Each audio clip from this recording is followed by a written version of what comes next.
теңиз саналаштардан, мыкты инсандардан, таза азаматтардан түзүлгөн Мекеним Кыргызстан саясий партиясы сиздерге кең келечек, жаркын жашоо каалап, мына Лейлек районунан чыган уулдар биригип, элибиздин жашоо шартын өзгөртөлү, өлкөлөрдү өнүктүрөлү, аймактарды өнүктүрөлү деген максат менен, программасы менен элибизге аз да болсо кызмат кылып берели деп Мекеним Кыргызстан саясий партиясынан Кыргыз Республикасынын Жогорку Кеңешинин 7-чакырылышына аттанып отурган биздин талапкерлер алдыңыздарга келип отурат. Аны эмесе мен ушул жерге келген биздин талапкерлер менен жана бул жерде отурган биздин инсандарыбыз менен тааныштырып өтөйүн.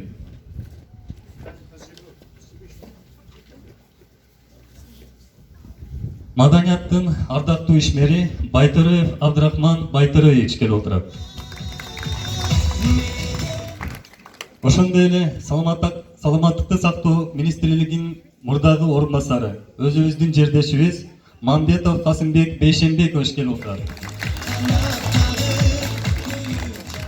Кыргыз Республикасынын Жогорку Кеңешинин 6-чакырылышынын депутаты Тиллаев Табалды Гапурович келип отурат. Мекеним Кыргызстан саясий партиясынын Жогорку Кеңеште аттанып аткан биздин талапкер Ботобеков Мустапакыл Жалилович келип отурат. Мекеним Кыргызстан саясий партиясынын талапкер Худойназаров Давранбек Сабиржанович келип отурат.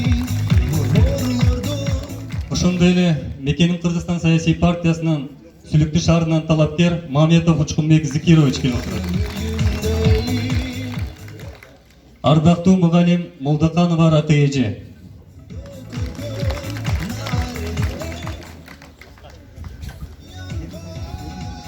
Жогорку Кеңештин 6-чакырылышынын депутаты Исаев Тилектеш агабыз келип отурат. Ошондой эле биздин ушул Сүлүктүү Лейлек районунун Сүлүктүү шаарынын Мекеним Кыргызстан саясий партиясынын штаб башчысы Жапаров Славян Кылагаев келип отурат. Аны эмесе мен бул жерде сөздү улуулардан баштасам, Маданияттын ардактуу ишмери Байтөреев Абдрахман Байтөреевич берсек.